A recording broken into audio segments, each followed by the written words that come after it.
morning, everyone. Hi, everyone. This is Jewish Talk, coming to you live from Nassau Community College on 90.3 WHPC, also streaming on the iHeart and iTunes app. We can be seen right now in the studios on my Facebook Live page. Just go to Rabbi Pearl on Facebook, and you can join us, just as Harvey Kipnis and Jonathan Wolf has joined us. So hi there, and of course to all of our wonderful radio listening audience. My name is Rabbi Pearl. Good morning, good afternoon, good evening. It all depends what time you're listening and watching. And of course, welcome back to Dr. Kilshevsky on back from his secret trip to Israel. Welcome back, Shalom Aleichem. Welcome everyone. I'd like to begin on pointing out of what happened in 1992 on this very day, on the 26th day of Adar 1. And we want to say welcome to everybody joining us, and those who may be joining for the first time. I kind of stop in the middle of my talk and to recognize those who have posted a comment or something on our Facebook, and not to forget all those who are listening to us as well. We appreciate very much that every Sunday morning you get up and listen to us.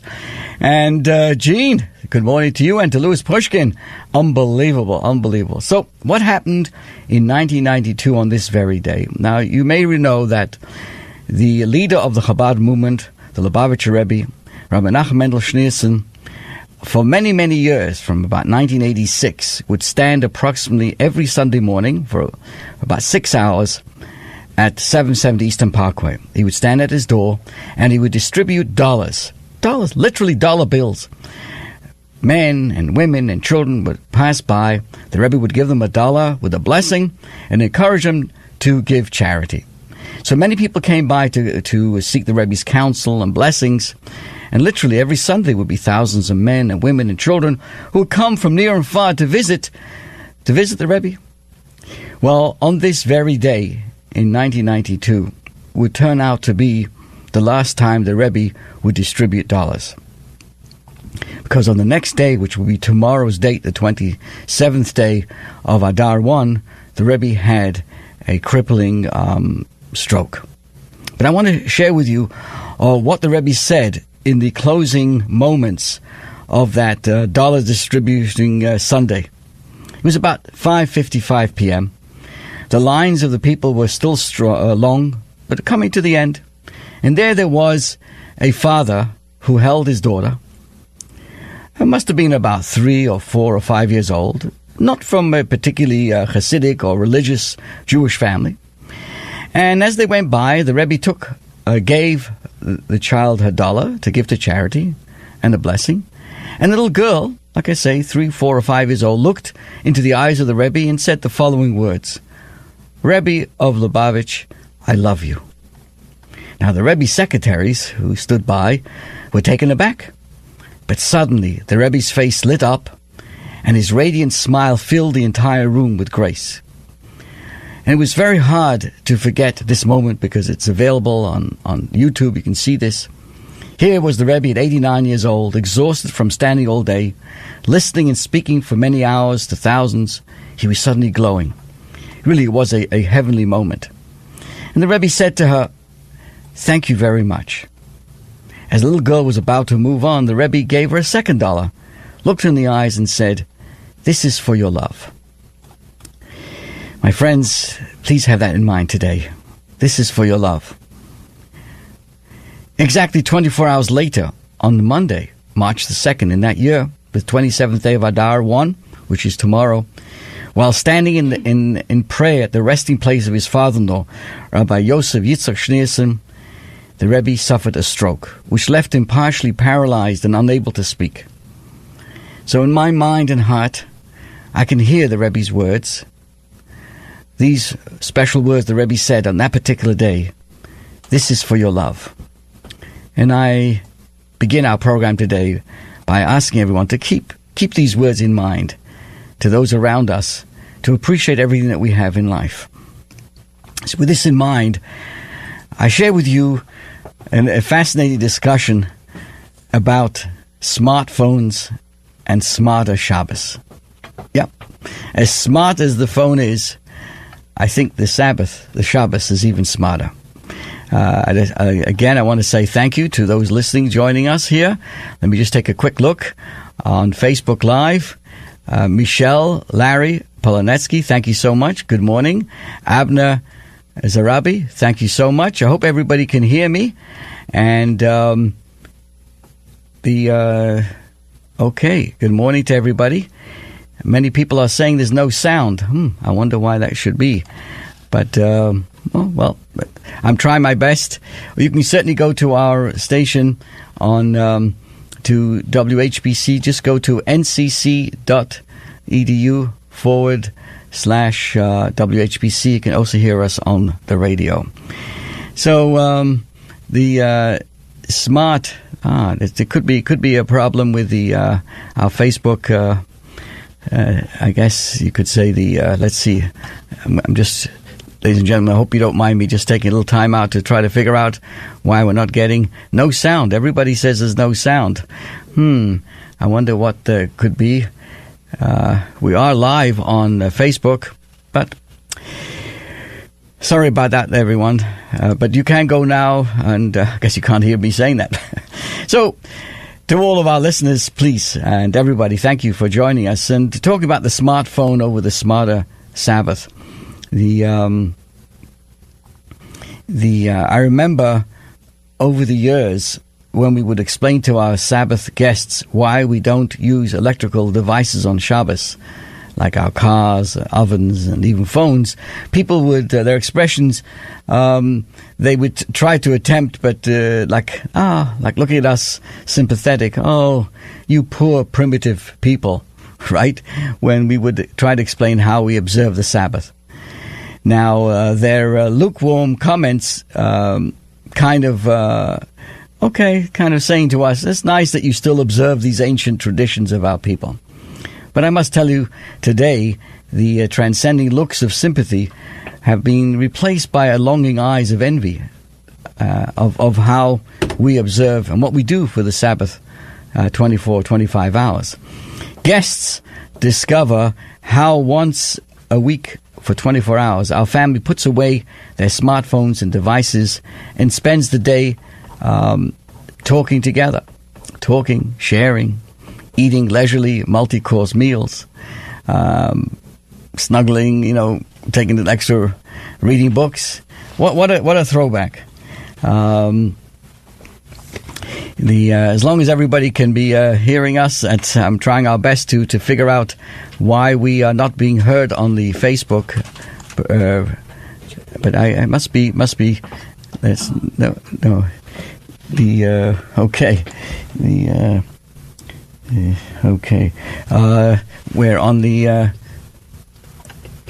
Hello, everybody. We're just trying to figure out why we are not being heard, but I hope everybody. Can someone give us a call on the on our phone line to see if you can hear it? 572-7440. This is our hotline. 572-7440. Give us a phone call to make sure that everybody can be hearing us at least on the radio. I'm sorry about this, and so let's see if anybody calls in. If you're listening and you can hear us on the radio, just let us know. But I think everybody can hear me. Yes, so everybody can. Everybody can. It's on the face. Okay, good. So I think we are having just a Facebook issue. Yeah, well, we're trying our best to fix it, but maybe what I'll do is I'm going to, ladies and gentlemen, I'm going to end our Facebook Live part of it, and then see if I can redo that and then come back on again with that. And for all of us listening, don't think I've gone crazy here. And I do thank you for your patience. And let's see if I can go onto Facebook Live again and see, ladies and gentlemen, what we're trying to do is to include all of our many people who would like to watch us. Let's just see now. We're going to try it again. And, okay, yeah, let's... let's see now. Okay. Internal. Okay. That's it. That's why. Okay. Good. All right. So I think we're back. We're going to be back now for all those on Facebook. So all those who are, yes, just try to get back on there, and we should be back on again. So thank you again for that. So we're discussing how important it is to take these 24 hours, and how interestingly the built-in lifestyle that I live with is Shabbos. We just step back from this entire world. You see, women are especially moved when they hear this. Their faces express when they know that their husbands are back with them, not with their phones. Their faces express a deep yearning, a remote hope that somehow one day they'll have their husband's undivided, phoneless attention, and that one day they too will spend with their kids, time with their kids, without constantly glancing at the devices, concentrating on sharing the mundane events of their child's day. And I want to say thank you, everybody, for your patience, and thank you for the station here for allowing me to come to you both on the radio as well as on Facebook Live. And thank you very much to WHPC and to everybody. And I know that everybody can hear us now. And we're discussing how fascinating it is that while people would look at me and say, "You're crazy. What do you mean? For 24 hours, you don't do this. You don't do this on the Sabbath." And guess what? With all that's going on with technology, people are yearning for some time back with reality. So today, many of us are no longer the only people wary of the negative side effects of smartphones.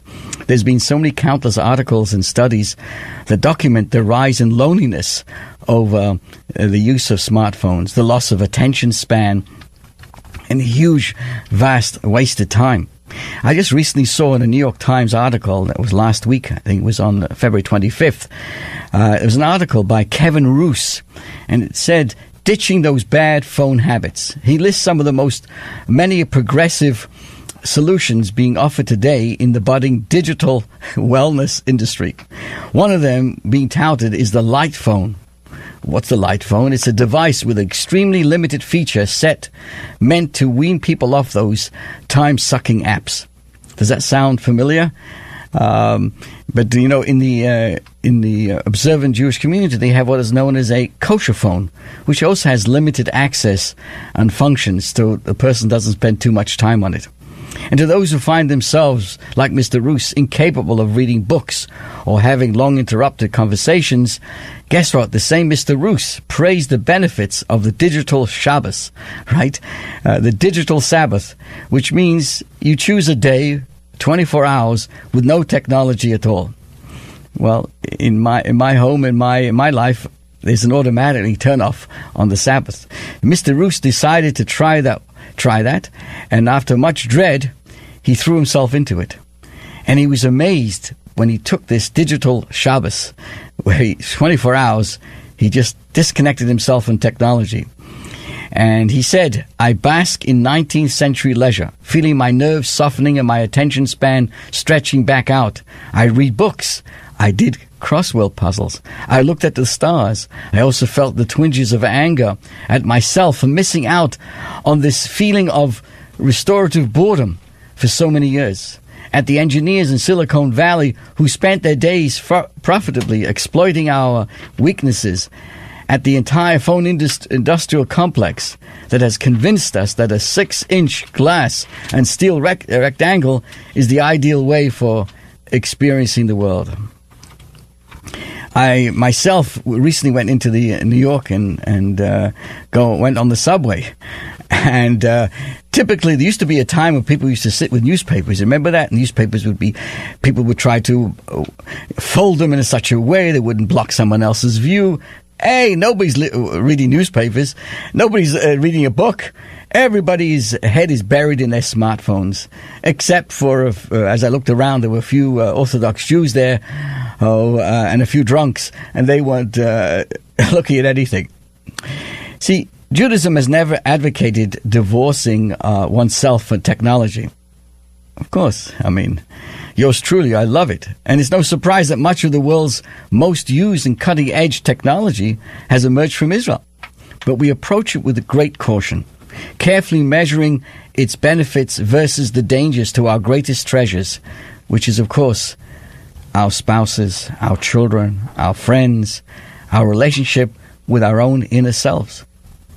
To me, the most compelling lesson I learned from Mr. Roos's article was the one that surprised him, but really is one of the main reasons Jewish people have safeguarded our love for the Sabbath and our carefulness with technology. A few weeks ago, the world on my phone seemed more compelling than the offline world, more colorful, fast-moving, and with a bigger scope of rewards. But now, the physical world excites me too. The one that has room for boredom, idle hands, a space for thinking. I look at people in the eye and listen when they talk. I ride the elevator empty-handed, and when I get sucked into my phone, I notice and self-correct. For the first time in a long time, I'm starting to feel like a human being again. So, my friends, I'm sharing this with you today because every 7 days in our community, we do this kind of hard reset. And for 24 hours on the Sabbath, we disconnect in order to connect to what really counts in our lives.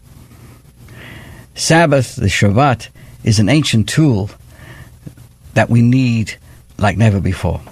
And so, hello everybody. I want to say hello to Candy Rosen, Louis Pushkin, and Gene. Everybody's back. Harvey Kipnis is, yes, thank you so much. And thank you for your wonderful comments, Gene.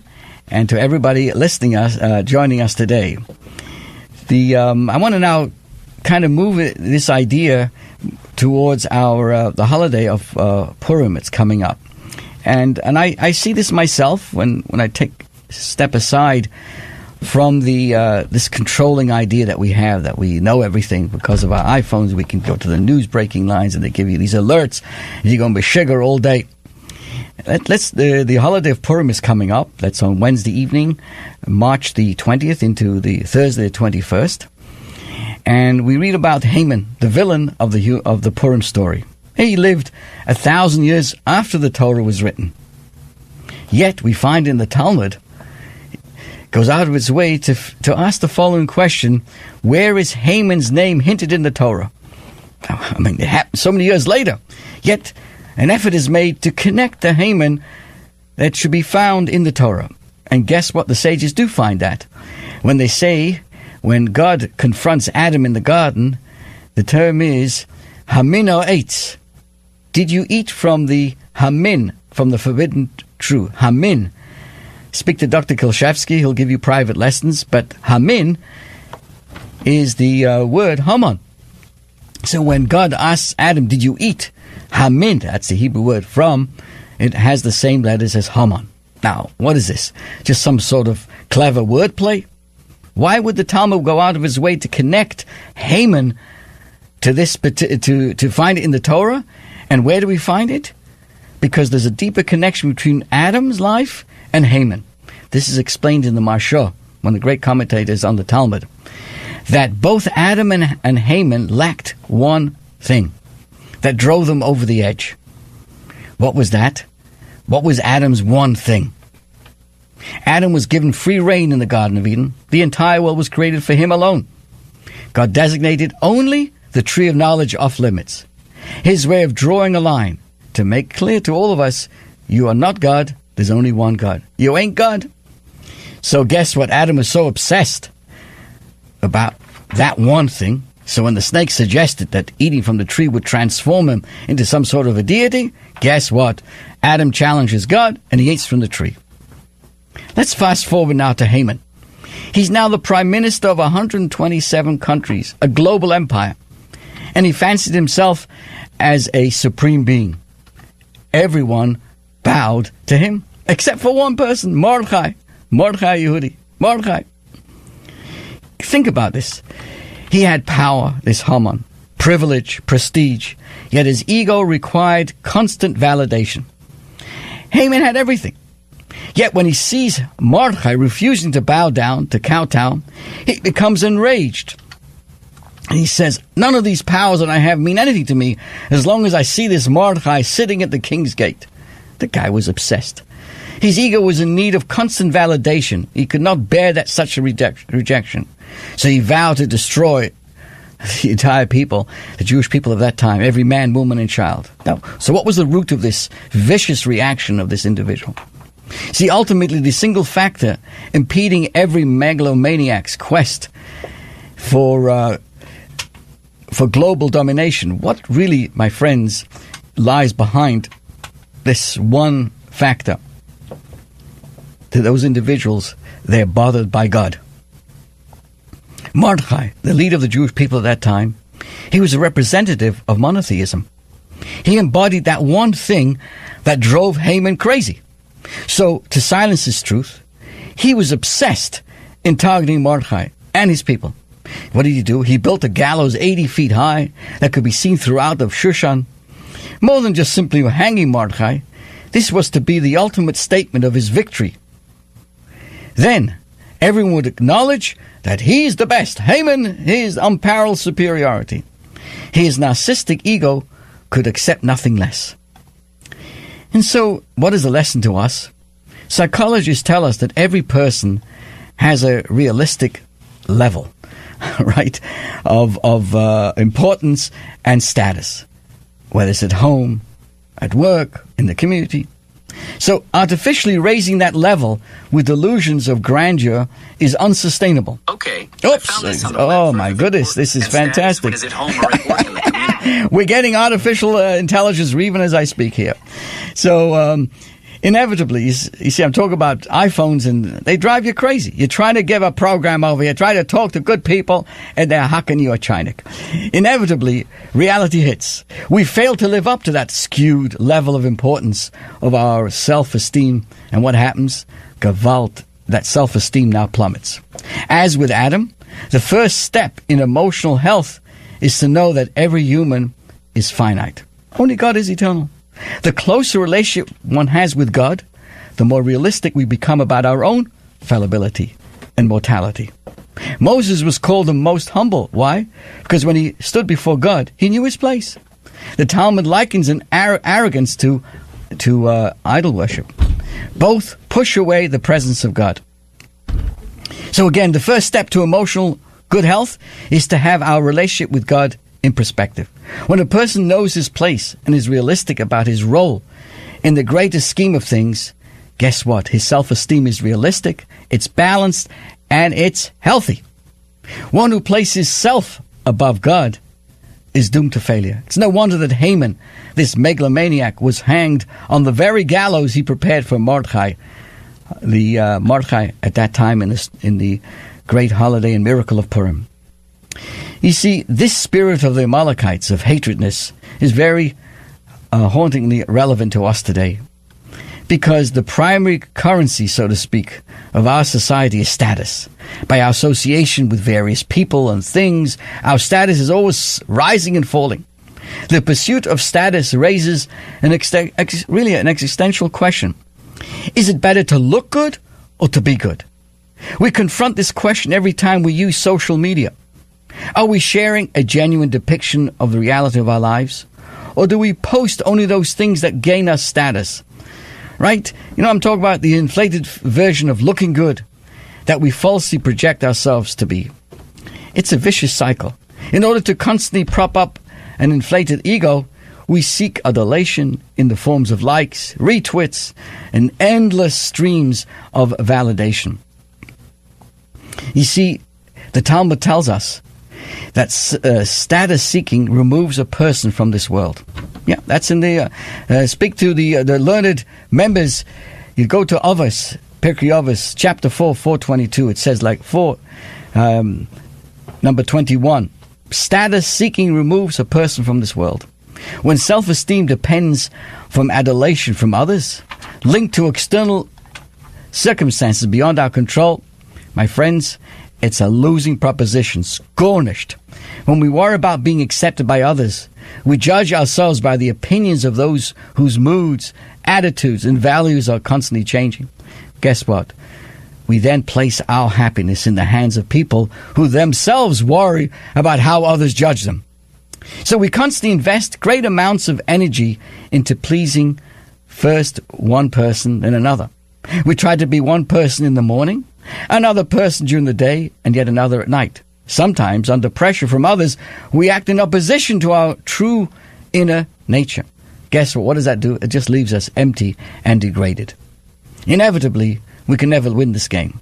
Someone will always have more status than us. While physical desires have a saturation point, the desire for honor is based on falsehood and illusion. No amount will ever be really fully satisfying. When an honor-seeking lacks the approval, he doesn't get it, he feels bereft.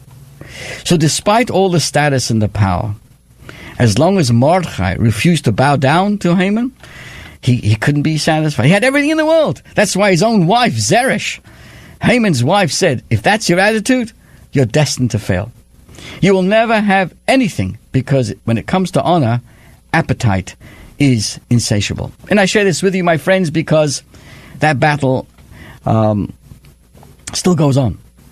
In the story of Purim, when it was all over, what do we read in the Megillah? It was a time for unity.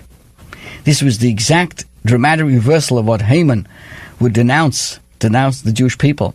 He saw us as a nation scattered and split. And we responded. Esther, what did Esther do? What was the first thing to do to overcome this Haman, this self-centered individual? Was go up and assemble everybody. We succeed in counteracting these kinds of things if we come together in unity. And that is really how we share that and how we celebrate the great holiday of Purim. What do? We send mishloach manos, gifts of food to one another. And what is that all about? That's really how we recognize we're all part of one future. We must unite together. So the primary path to unity, of course, is learning. Every Shabbos morning at Al Chabad House in Minneol, everyone is welcome to join us. It's at 9:15 a.m. We come together and learn before prayers, before the rest of the Sabbath prayers, etc. We study, because study allows us to come together, share ideas, and we recognize we can learn from each other. Because when we stand united around our Torah study, this facilitates a sharing of each of our messages. Each of us have a message to give to this world. In fact, every Saturday night after the Shabbat, we make a Havdalah service. And in that Havdalah service, there's a line that we say that comes right from the Megillah. Every single Saturday night when we begin the new week, we started with the lines from the Megillah. What do we say? And for us, there was light. And the Talmud tells us, what was the light? The light of Torah, which has been our guidepost throughout all the generations. So what we learn is, the importance, how Haman's plan was thwarted, because Haman, who tried to destroy Mordechai stood his ground. He would not budge from his stiff-necked loyalty to that monotheistic message. And in the process, Mordechai saved humanity from this barbarism. And just as it was true then, so it is today for us to appreciate. And I conclude again with the Rebbe's words said on this Sunday, so many years ago. As a little girl said, "I love you," he gave this little girl an extra dollar bill and said, "Thank you for the love." My friends, let's share that with us and the people around us. Wishing everybody a good week and all the best. Thank you again for your patience, and wishing you all the best. Thank you again.